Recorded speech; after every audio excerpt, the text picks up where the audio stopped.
Ujian keserasian bagi bakal pengantin untuk atasi penceraian.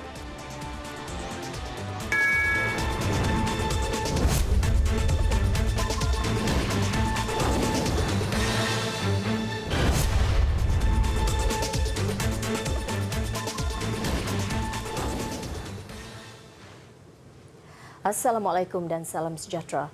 Polis Bukit Aman mengesahkan menerima laporan berhubung dakwaan seorang esko Kerajaan Negeri Perak yang disyaki merogol pembantu rumahnya. Ketua Penolong Pengarah Bahagian Siasatan Seksual Wanita dan Kanak-kanak Jabatan Siasatan Jenayah JSJ Bukit Aman, ACP Cho Lili berkata pihaknya menerima laporan daripada wanita warga Indonesia itu semalam. Ujarnya pihak polis masih menyiasat laporan itu dan akan mengambil keterangan daripada kedua-dua pihak. Kes berkenaan disiasat muka Seksyen 376 Kanun Keseksaan.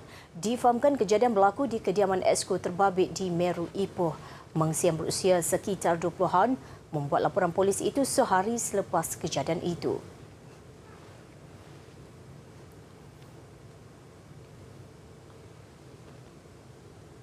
Kerajaan Negeri Perak mengesahkan sudah maklum mengenai laporan polis oleh seorang pembantu rumah yang mendakwa menjadi mangsa serangan seksual majikannya yang juga anggota pentadbiran Kerajaan Negeri. Menteri Besar Datuk Seri Ahmad Faizal Azumo dalam satu kenyataan menyatakan kedudukan anggota pentadbiran itu akan diputuskan selepas pihak polis menyelesaikan siasatan. Sementara itu, pengerusi DAP Perak Nga Korming memberitahu tuduhan itu adalah serius dan DAP turut memandang berat mengenainya. Katanya oleh kerana laporan polis telah dibuat, DAP berpendirian bahawa tiada sesiapa pun yang berada di atas undang-undang.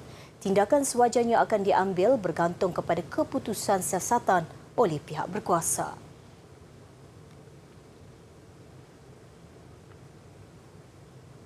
Dalam usaha mengurangkan kes penceraian dalam kalangan pasangan muda, Kementerian Pembangunan Wanita, Keluarga dan Masyarakat bercadang menawarkan ujian keserasian untuk bakal pengantin. Timbalan Menterinya Hana Yeoh berkata statistik kajian penduduk dan keluarga kelima menunjukkan pasangan muda di seluruh negara bercerai dalam tempoh 5 tahun pertama perkahwinan mereka. Bagi wanita, lebih 1/3 menyatakan punca utama mereka bercerai adalah kerana tiada persefahaman. Ini diikuti dengan suami curang dan suami tidak bertanggungjawab.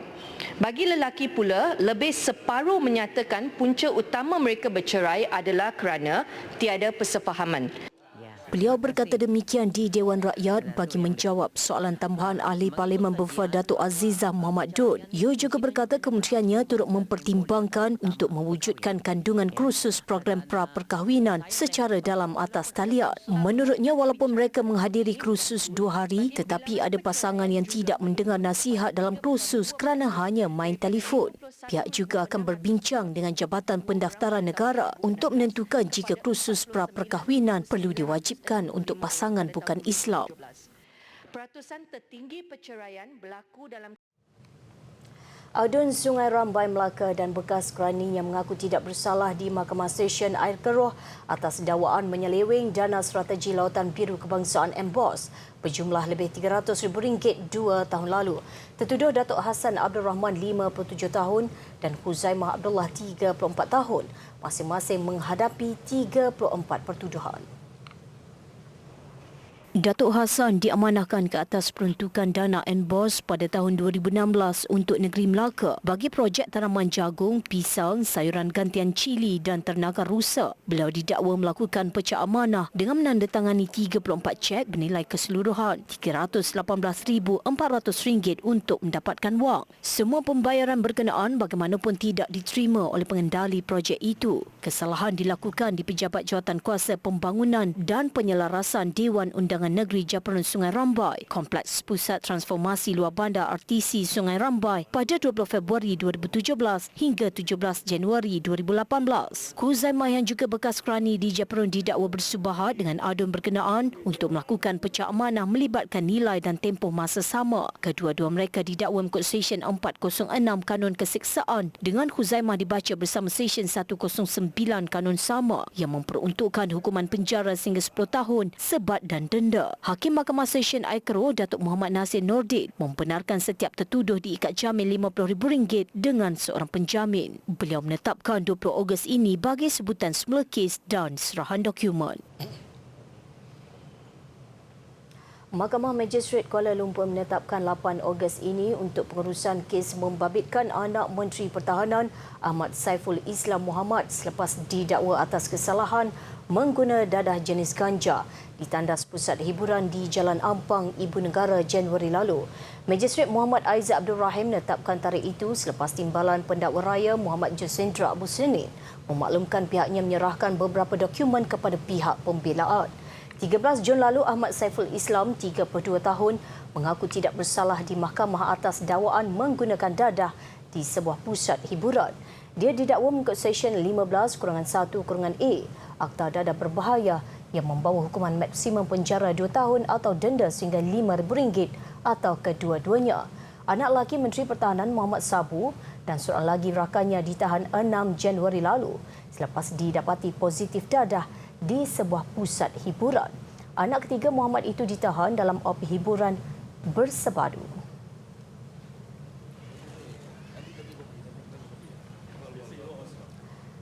Amalan membawa suspek ke mahkamah dengan berpakaian baju lokap Oren Suruhanjaya Pencegah Rasuah Malaysia SPRM dihentikan serta-merta. Ketua Pesuruhjaya SPRM Latifah Koya dalam satu kenyataan memaklumkan perkara itu sejajar dengan anggapan tidak bersalah dan Fasal 5-1 Perlembagaan Persekutuan. Latifah juga menyatakan gari tangan hanya digunakan jika terdapat risiko suspek terlepas lari atau berkelakuan agresif. Bagaimanapun penggunaan gari adalah tidak dibenarkan di dalam ruang bilik mahkamah. Latifah menegaskan SPRM tidak akan berkompromi sama sekali dalam pembantrasan rasuah dan dalam berbuat demikian, pihaknya pada masa sama akan mendukung kedaulatan undang-undang. Seorang wanita maut dan 2 yang lain parah selepas kereta yang dinaiki merempuh belakang lori 12 tan yang sedang membelok nas berlaku di kilometer 19 Jalan Kuantan Chini, berdekatan Kampung Batu Gong Chini Pekan, kira-kira jam 8.10 pagi tadi. Mangsa yang maut ialah Rokiah Hassan, 68 tahun, manakala suaminya yang memandu Pro 2 Alza terbabit, Cik Mat Latih, 70 tahun, cedera di muka dan rusuk, dan seorang lagi penumpang kereta itu Jamilah Saari, 63, patah bahu kanan. Ketua Polis Daerah Pekan, Superintenden Amran Siddiq berkata ketika kejadian Pro 2 Alza tersebut dalam perjalanan ke arah Muazzam Shah Rompin, siasatan awal mendapati ketika kejadian lori dari Segamat Johor sedang membelok ke simpang Kampung Batu Gong. Pro 2 Alza itu dipercayai tidak sempat membrek lalu merempuh bahagian belakang lori. Akibatnya Rokiah yang juga penumpang hadapan kereta itu cedera parah dan meninggal dunia di tempat kejadian. Pemandu lori 12 tan tanpa muatan itu, Muhammad Fazli Muhammad Jusin, 34 tahun, tidak cedera. Punca kemalangan sedang disiasat.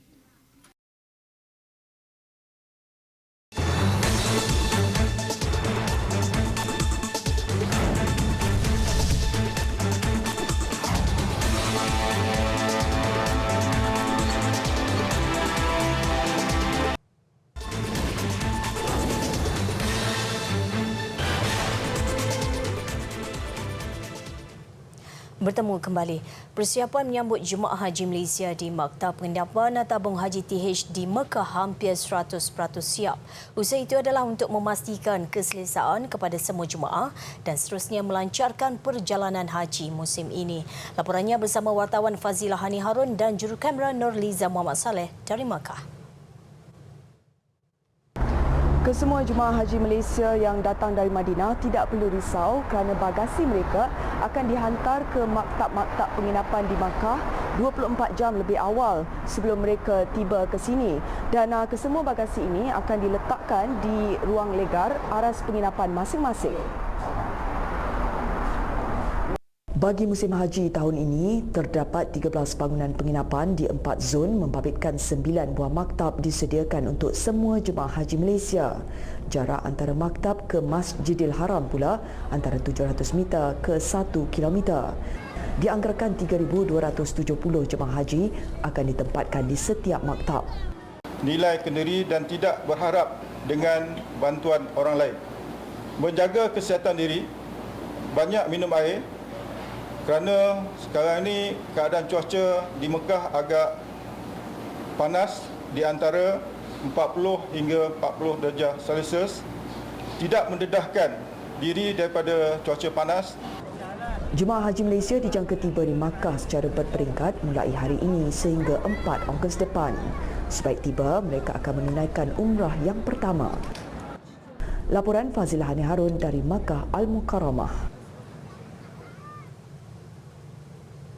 Selama lebih 25 tahun, jambatan besi menjadi laluan penghubung bagi penduduk Kampung Empa Pokok Sena Kedah dengan Kampung Wang Tepus. Jambatan besi itu bagaimanapun dikatakan tidak lagi sesuai dilalui kenderaan kerana sudah berkarat. Lebih 500 penduduk Kampung Empa mula bimbang kerana jambatan yang menjadi laluan utama mereka itu tidak lagi stabil.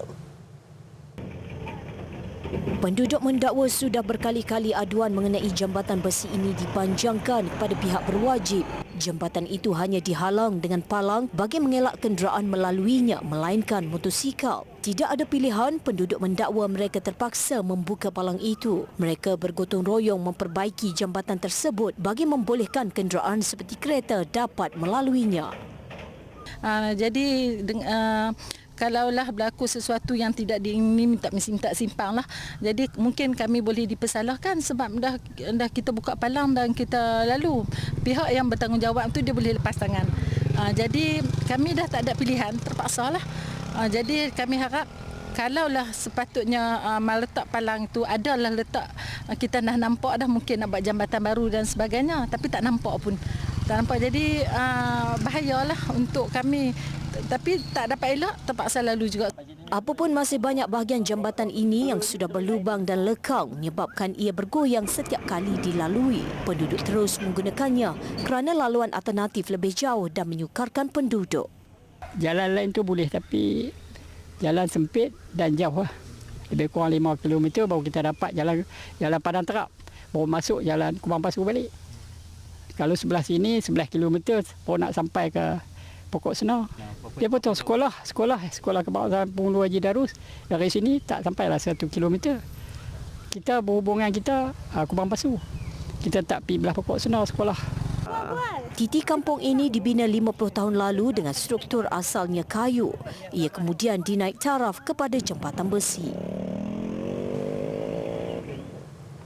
Pernah menjalani hukuman penjara selama 10 tahun namun selepas 2 tahun dibebaskan dari penjara.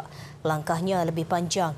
Bekas banduan itu mengetuai sindiket memproses dadah di sebuah makmal haram di Jelutong, Pulau Pinang.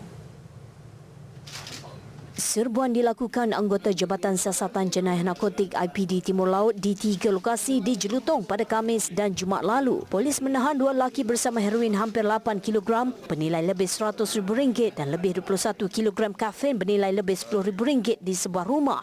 Dalam serbuan kedua di sebuah kedai kopi, 5 lelaki ditahan bersama lebih 70 gram syabu dan 50 gram heroin bernilai lebih RM10,000. Serbuan ketiga di sebuah pangsa puri yang dijadikan makmal memproses heroin. Seorang wanita berusia 35 tahun ditahan dengan pelbagai peralatan memproses dadah. Kita dapati sindiket ini beroperasi sejak 3 bulan yang lepas. Iaitu sejak bulan 4 sehingga sekarang. Hasil siasatan juga menunjukkan diorang telah membuat 3 atau 4 kali proses lah. Turut disita wang tunai, 3 kenderaan dan barang kemas bernilai lebih RM128,000. Semua 8 suspek berusia 35 hingga 77 tahun direman sehingga lusa.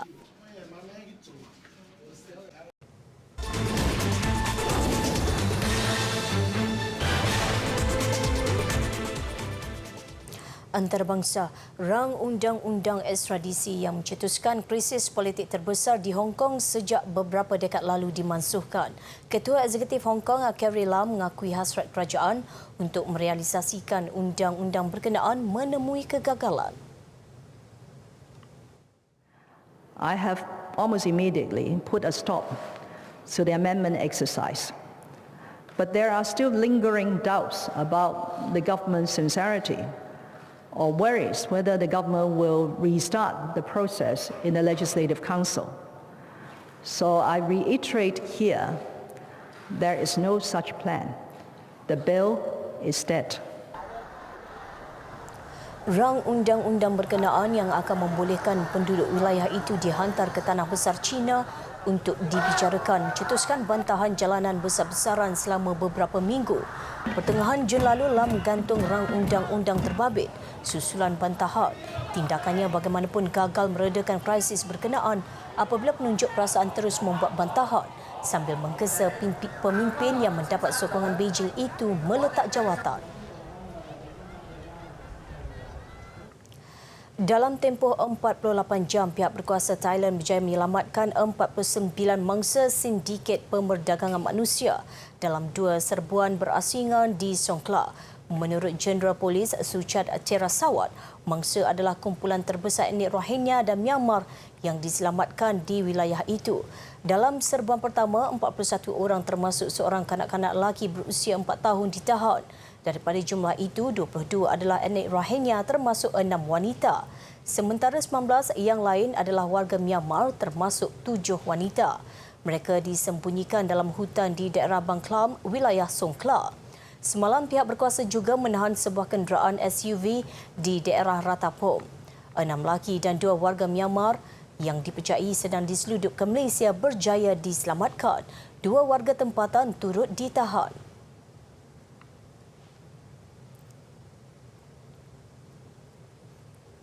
Jabatan Negara Amerika Syarikat meluluskan urus niaga jualan senjata kepada Taiwan bernilai $2.2 bilion Amerika.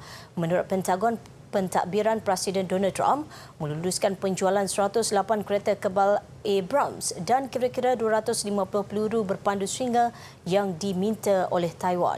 Pengumuman itu dijangka mencetuskan kemarahan China yang melihat Taiwan sebagai sebahagian wilayahnya.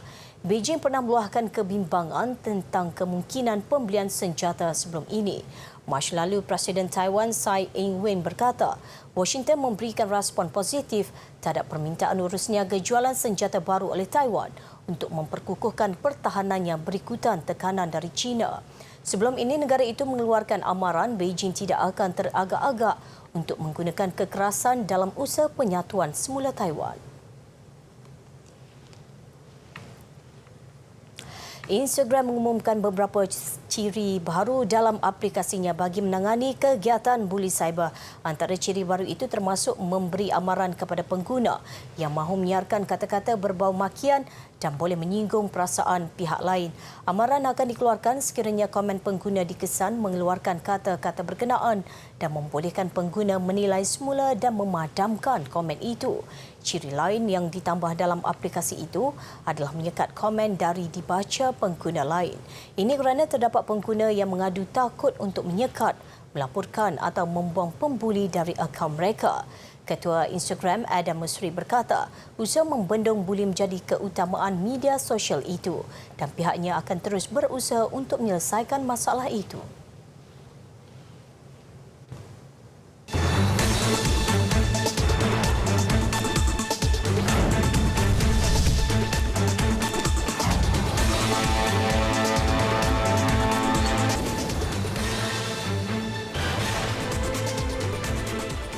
Lawanan Liga Super di antara Johor Darul Takzim JDT menentang PJ City FC yang sepatutnya berlangsung malam esok terpaksa ditunda ke 16 Julai depan.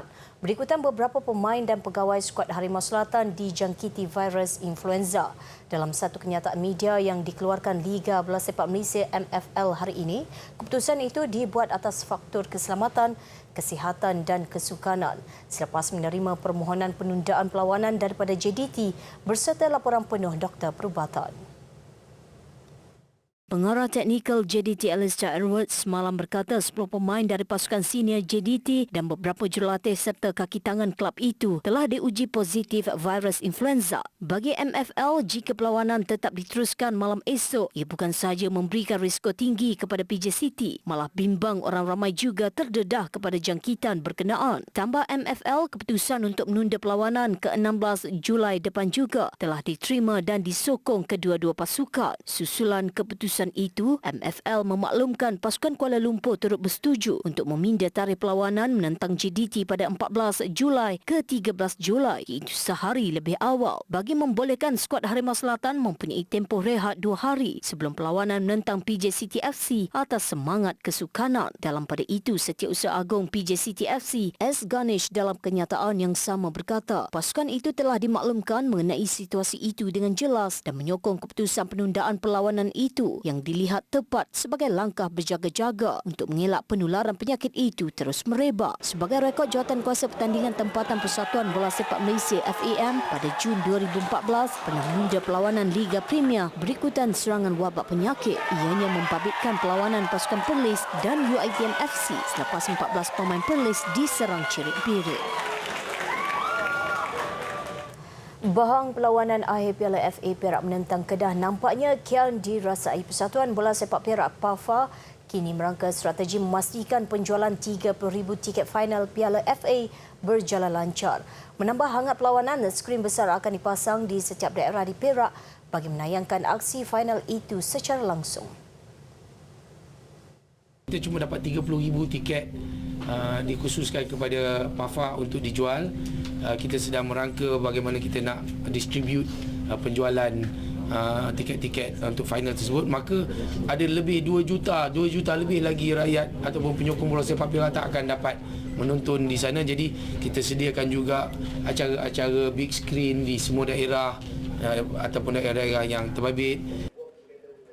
Tambah beliau, aksi final diharap menimbulkan semangat penyokong-penyokong bola sepak Perak. Beliau juga mahu melihat pembabitan penyokong dalam kalangan anak-anak kecil bagi menyemai semangat kesukanan yang betul dan bukannya menjadi penyokong fanatik hingga sanggup bergaduh. Perlawanan akhir Piala FA dijadual berlangsung di Stadium Nasional Bukit Jalil pada 27 Julai ini. Sementara itu, Persatuan Bola Sepak Kedah KFA mengumumkan tarikh penjualan tiket final Piala FA 2019 akan mula dijual pada 23 Julai ini bermula jam 10.30 pagi hingga tiket habis dijual di kaunter tiket Stadium Darul Aman.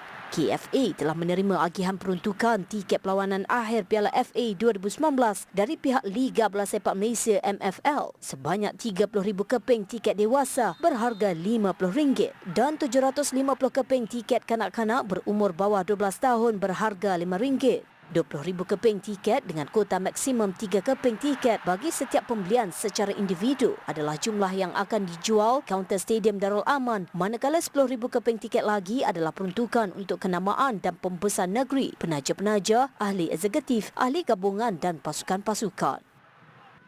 Jadi bagi saya dia tidak ada isu 10,000 itu cuma dipolemikkan oleh kepada pihak-pihak yang tidak bertanggungjawab. Bagi pihak kami, kami telah pun nyatakan kepada pihak SPRM sekiranya ada teguran. Jadi pihak SPRM bersetuju dengan apa yang kita telah kemukakan semalam. Turut dinyatakan pihak KFA tidak menjual tiket secara dalam talian, namun penyokong boleh mendapatkan tiket yang ditetapkan sebanyak 18,000 keping tiket menerusi www.tikethotline.com.my yang dikendalikan oleh Tiket Hotline. Tarikh dan waktu jualan akan dimaklumkan oleh pihak Tiket Hotline dalam masa terdekat. Kehadiran ribuan burung laut migrasi di Tanjung St. Mary, Kanada menjadi tarikan pelancong. Visualnya mengakhiri berita malam ini. Saya Suzila Ida Yaakob. Salam hormat dan Assalamualaikum.